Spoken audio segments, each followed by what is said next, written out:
আমেৰিকাৰ পৰা যিসকল ভাৰতীয়ক ঘূৰাই পঠিয়াইছে নহয়, যিসকল ভাৰতীয়ক অপমান কৰি অত্যাচাৰ কৰি ভাৰতলৈ প্ৰত্যাৱৰ্তন কৰোৱাইছে, সেই ঘটনাটোৱে আমেৰিকাৰ প্ৰকৃত চৰিত্ৰ সম্পূৰ্ণৰূপে উন্মোচিত কৰাৰ লগতে আমাৰ ভাৰত চৰকাৰৰ সম্পূৰ্ণ দুৰ্বলতা এইবাৰ পৃথিৱীৰ বুকুত উন্মোচিত হৈ গ'ল। এইটো বৰ দুৰ্ভাগ্যজনক ঘটনা যে আমেৰিকাৰ পৰা ভাৰতীয়সকলক বিতাড়িত কৰা হৈছে আৰু ভাৰতীয়সকলৰ ভৰিত শিকলি বান্ধি, ভাৰতীয়সকলৰ হাতত হাতকেৰেয়া লগাই আৰু কঁকালত শিকলি লগাই তেওঁলোকক ভাৰতলৈ প্ৰত্যাৱৰ্তন কৰা হৈছে। কোৱা হৈছে যে এইসকল অবৈধ নাগৰিক, তেওঁলোকৰ আমেৰিকান নথিপত্ৰ হয় ভিছা, নহ'লে বা আমেৰিকাৰ নাগৰিকত্ব নাই, নহ'লে আমেৰিকাত থাকিবৰ কাৰণে তেওঁলোকক ভিছা প্ৰদান কৰা হোৱা নাই।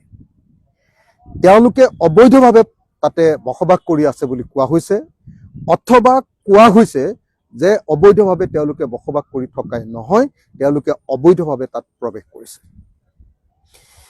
তাৰ পাছত তেওঁলোকক হাত বান্ধি, হাত কেৰেয়া লগাই, ভৰিত শিকলি লগাই আৰু কঁকালত ৰছী বান্ধি তেওঁলোকক আমেৰিকান সৈন্য বাহিনীৰ উৰাজাহাজত উঠাই তেওঁলোকক মাল বস্তু পঠিওৱাৰ দৰে তেওঁলোকক ইয়ালৈ ঘূৰাই পঠিওৱা হৈছে। প্ৰথম কথা যে এই ঘটনাই প্ৰমাণ কৰিছে যে পৃথিৱীত আকৌ এটা অত্যন্ত ভয়ংকৰ ফেচিষ্ট ৰাজ পুনৰ আৰম্ভ হ'ল। ডোনাল্ড ট্ৰাম্প যেতিয়া আমেৰিকাত জয় হৈছিল, তেতিয়াই চাৰিওফালে হুলস্থুল লাগিছিল যে গোটেই পৃথিৱী জুৰি আকৌ এটা ফেচিষ্ট ব্যৱস্থা, এটা বৰ্ণবাদী ব্যৱস্থাই গা কৰি উঠিব আৰু গোটেই পৃথিৱীৰ ওপৰত ডোনাল্ড ট্ৰাম্পে অত্যাচাৰ আৰম্ভ কৰিব। আৰু এতিয়া দেখা গ'ল যে সঁচাকৈ ডোনাল্ড ট্ৰাম্পৰ ৰাজত্বকালত আৰম্ভ হ'ল গোটেই পৃথিৱীৰ ওপৰত আক্ৰমণৰ ব্যৱস্থা। আৰু তাৰে এটা আক্ৰমণ আমাৰ ভাৰতীয় মানুহৰ ওপৰত কোৱা হৈছে যে অবৈধভাৱে অনুপ্ৰৱেশ কৰা ভাৰতীয় মানুহৰ ওপৰত সেই আক্ৰমণ কৰা হৈছে।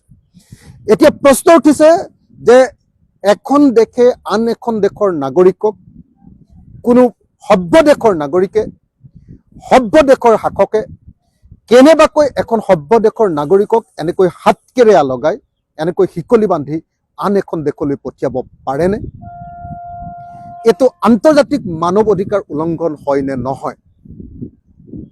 আমি প্ৰথম কথা যে ৰাইজৰ দলৰ সভাপতি হিচাপে এই ঘটনাৰ তীব্ৰ নিন্দা কৰিছো আৰু এই ঘটনাই আমেৰিকাৰ প্ৰকৃত সভ্যতা, আমেৰিকান সভ্যতাৰ প্ৰকৃত স্বৰূপ এই ঘটনাই গোটেই পৃথিৱী জুৰি উন্মুক্ত কৰি দিলে বুলি আমি ক'ব খুজিছো।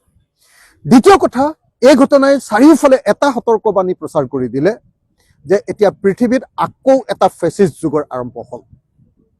যেনেকৈ আমি দীৰ্ঘদিন ধৰি কৈ আছিলো যে নৰেন্দ্ৰ মোদীয়ে আমাৰ ভাৰতবৰ্ষত এটা সাংঘাতিক ধৰণৰ ফেচিষ্ট যুগ আৰম্ভ কৰিছে, এতিয়া আমেৰিকাত ডোনাল্ড ট্ৰাম্পেও তেনেকুৱা ধৰণৰ এটা ভয়ংকৰ ফেচিষ্ট কাৰবাৰ এটা আৰম্ভ কৰিছে আৰু তাৰ প্ৰত্যক্ষ প্ৰভাৱ আমাৰ ভাৰতীয়সকলৰ ওপৰত প্ৰভাৱ পৰা আমি দেখিবলৈ পালোঁ। আমি দেখিবলৈ পালোঁ যে গুজৰাটৰ, আমি দেখিবলৈ পালোঁ হাৰিয়ানাৰ, আমি দেখিবলৈ পালোঁ পাঞ্জাৱৰ, আমি দেখিবলৈ পালোঁ যে ভাৰতৰ ইতিমধ্যে 100তকৈ অধিক জনগণক, 100তকৈ অধিক নাগৰিকক, ভাৰতীয় নাগৰিকক তেওঁলোকক ইয়ালৈ শিকলি বান্ধি আৰ্মিৰ আপোনাৰ এৰোপ্লেনত, বিমানত পঠাই দিয়া হৈছে। তেওঁলোকক আনকি উপযুক্ত খোৱা পানী দিয়াৰ ব্যৱস্থা কৰা হোৱা নাই, তেওঁলোকক আনকি পায়খানালৈ যাবৰ কাৰণে, পেচাবগাৰলৈ যাবৰ কাৰণে অনুমতি প্ৰদান কৰা হোৱা নাই। আৰু এটা মাত্ৰ প্ৰস্ৰাৱগাৰ থকা এখন উৰাজাহাজত তেওঁলোকক এনেকৈ লৈ অহা হৈছে, এনেকৈ তেওঁলোকৰ ওপৰত অত্যাচাৰ নমাই অনা হৈছে। দ্বিতীয় ঘটনাটো হ'ল যে এনেকুৱা ঘটনা কৰাৰ পাছতো ভাৰতৰ প্ৰধানমন্ত্ৰীয়ে আমেৰিকাৰ বিৰুদ্ধে আৰু তেওঁ জহাই ফুৰা তেওঁৰ বন্ধু ৰাষ্ট্ৰপতি ট্ৰাম্পৰ বিৰুদ্ধে এটাও শব্দ ক'বলৈ সাহস কৰা নাই। ইমান দিন ভাৰতৰ প্ৰধানমন্ত্ৰীয়ে কৈ আছিলে, বিজেপি দলে কৈ আছিলে যে আমাৰ দেশখনক বিশ্বগুৰু কৰিব খোজা হৈছে, আৰু প্ৰধানমন্ত্ৰী নৰেন্দ্ৰ মোদী আমাৰ পৃথিৱীৰ বিশ্বগুৰুৰ ৰাষ্ট্ৰনেতা। কিন্তু এইবাৰ আমি দেখিবলৈ পালোঁ যে যেতিয়া আমেৰিকাৰ পৰা ভাৰতীয় নাগৰিকক এনেকৈ অত্যাচাৰ কৰি হাতকেৰে বান্ধি শিকলি পিন্ধাই যেতিয়া ঘূৰাই পঠিওৱা হ'ল, পৃথিৱীৰ সকলো মানৱ অধিকাৰ উলংঘন কৰি যেতিয়া ঘূৰাই পঠিওৱা হ'ল, মোদীয়ে এটা শব্দ প্ৰকাশ কৰিবলৈ সক্ষম নহ'ল।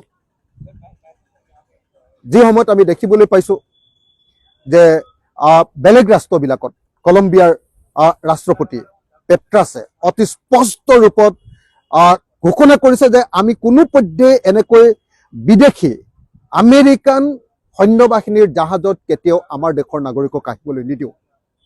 সেইবুলি কৈ আমেৰিকাৰ যুদ্ধ জাহাজ কোনো পধ্যে, আমেৰিকাৰ সৈন্যবাহিনীৰ জাহাজ কোনো পধ্যে তেওঁলোকে কলম্বিয়াত নামিবলৈ অনুমতি প্ৰদান নকৰিলে। বৰং কলম্বিয়াৰ ৰাষ্ট্ৰপতিয়ে পেট্ৰাছে কলম্বিয়াৰ পৰা জাহাজ পঠিয়াই, বিমান পঠিয়াই তেওঁলোকক গ্ৰহণ কৰিলে আৰু তেওঁলোকৰ নিজৰ নাগৰিকসকলক ঘূৰাই আনি কলে সসন্মানে তেওঁলোকক ইয়ালৈ আনিলে আৰু সকলোৰে কাৰণে এটা কৰ্মসংস্থাপনৰ ব্যৱস্থা কৰাৰ কথা ঘোষণা কৰিলে। ইয়াৰ বিপৰীতে আমি দেখিবলৈ পালো যে আমাৰ ভাৰতৰ প্ৰধানমন্ত্ৰীয়ে আমেৰিকান ৰাষ্ট্ৰপতিৰ এই অত্যাচাৰৰ বিৰুদ্ধে এটা শব্দ প্ৰকাশ কৰিবলৈও তেওঁলোকে সক্ষম নহ'ল। বৰং আমি দেখিবলৈ পালো যে দিল্লীৰ পৰা পাঞ্জাৱলৈ এৰোপ্লেনখন পঠিয়াই দিয়া হ'ল আৰু দিল্লীৰ পৰা পাঞ্জাৱলৈ এৰোপ্লেন পঠিয়াই দি কেৱল প্ৰচাৰ কৰিব খোজা হ'ল যে পাঞ্জাৱৰ মানুহকে ইয়ালৈ পঠিয়াই দিয়া হৈছে। গুজৰাটৰ মানুহ, হাৰিয়ানাৰ মানুহ যে তাতকৈ বেছি, পাঞ্জাৱৰ মানুহতকৈ যে বেছি আহিছে, এই কথাটো লুকুৱাবলৈ যত্ন কৰা হ'ল। আনকি সংসদতো এতিয়া পৰ্যন্ত প্ৰধানমন্ত্ৰীয়ে ইয়াৰ ওপৰত কোনো বক্তব্য প্ৰদান কৰিবলৈ সক্ষম হোৱা নাই। বৈদেশিক মন্ত্ৰীয়ে কৈছে যে এইটো আমেৰিকাৰ নীতি, আমেৰিকাৰ চৰকাৰৰ নীতি অনুসৰি এনেকৈ অবৈধ নাগৰিকবিলাকক, অবৈধ অনুপ্ৰৱেশকাৰীবিলাকক এনেকৈ হাতক্ৰিয়া লগাই এনেকৈ অত্যাচাৰ কৰি পঠিয়াই দিয়া হৈছে আৰু তেনেকুৱা ধৰণৰ আমেৰিকাৰ নীতিৰ ওপৰত ভাৰতে বোলে হস্তক্ষেপ কৰিব নোৱাৰে বুলি অসহায়তা প্ৰকাশ কৰা দেখিবলৈ পোৱা গৈছে। এই ঘটনাটোৱে সমগ্ৰ পৃথিৱীৰ ওচৰত ভাৰতৰ অসহায়তা প্ৰতিপন্ন কৰিলে, সমগ্ৰ পৃথিৱীৰ ওচৰত ভাৰতীয় মানুহৰ দুৰ্বলতা প্ৰকাশ কৰিলে, ভাৰতীয় শাসন ব্যৱস্থাৰ দুৰ্বলতা প্ৰকাশ কৰিলে আৰু এনেকুৱা ব্যৱস্থাই আমেৰিকাৰ দাদাগিৰি, ভাৰতৰ ওপৰত আমেৰিকাৰ দাদাগিৰি প্ৰতিষ্ঠা কৰিলে। সেইকাৰণে এই মুহূৰ্তত প্ৰত্যেকজন ভাৰতীয় এই ঘটনাৰ নিন্দা কৰা উচিত আৰু এই ঘটনাৰ প্ৰতিবাদ কৰিব নোৱাৰা প্ৰধানমন্ত্ৰী নৰেন্দ্ৰ মোদী আৰু বিজেপি দলক সকলোৱে ঘৃণা আৰু নিন্দাৰে উপচাই পেলোৱা উচিত বুলি মই ৰাইজৰ দলৰ সভাপতি হিচাপে এই সময়ত সকলোৰে প্ৰতি আহ্বান জনাব খুজিছোঁ। আৰু আপোনালোকক এটা কথা স্পষ্ট কৰি দিব খুজিছোঁ যে গোটেই পৃথিৱীত ডোনাল্ড ট্ৰাম্পে যি অত্যাচাৰ, সামৰিক অত্যাচাৰ, মানুহৰ ওপৰত অত্যাচাৰ আৰু ব্যৱসায়িক প্ৰতিষ্ঠানবিলাকৰ ওপৰত কৰ আৰোপ আৰু দেশবিলাকৰ ব্যৱসায়ৰ ওপৰত যি কৰ আৰোপ কৰিছে, পৃথিৱীত হয়তো এতিয়া নতুন এটা যুগৰ আৰম্ভ হ'ব। হয়তো আমেৰিকান অত্যাচাৰৰ বিৰুদ্ধে আনবিলাক দেশ ঐক্যবদ্ধ হ'ব আৰু নতুন এটা বাইপোলাৰ ৰাজনীতি আৰম্ভ হ'ব। মই এই মুহূৰ্তত ভাৰতীয় মানুহক প্ৰত্যেক দিনাই আমেৰিকান সামগ্ৰী নহয়, আমেৰিকান সামগ্ৰীৰ পৰিৱৰ্তে অন্যান্য দেশৰ সামগ্ৰী ব্যৱহাৰ কৰিবৰ কাৰণে মই আহ্বান জনাইছোঁ। গাড়ীকে ধৰি আমেৰিকাৰ সকলোবিলাক সামগ্ৰী লাহে লাহে আমি বৰ্জন কৰাৰ সময় আহি পৰিছে, আমেৰিকাৰ বিৰুদ্ধে প্ৰতিবাদ কৰাৰ সময় আহি পৰিছে আৰু আমেৰিকাৰ এনেকুৱা অত্যাচাৰৰ বিৰুদ্ধে মাত পতাৰ সময় আহি পৰিছে। একেটা সময়তে আমেৰিকাৰ বন্ধু বুলি কোৱা প্ৰধানমন্ত্ৰী নৰেন্দ্ৰ মোদী আৰু বিজেপি দল আৰু চৰকাৰৰ বিৰুদ্ধেও আমি প্ৰতিবাদ সাব্যস্ত কৰাৰ উপযুক্ত সময় আহি পৰিছে। মই সকলো ভাৰতীয়ক ঐক্যবদ্ধ হ'বৰ কাৰণে আৰু প্ৰত্যেকজন অসমীয়াক ইয়াৰ বিৰুদ্ধে মাত পাতিবৰ কাৰণে বিনম্ৰভাৱে অনুৰোধ জনাইছোঁ।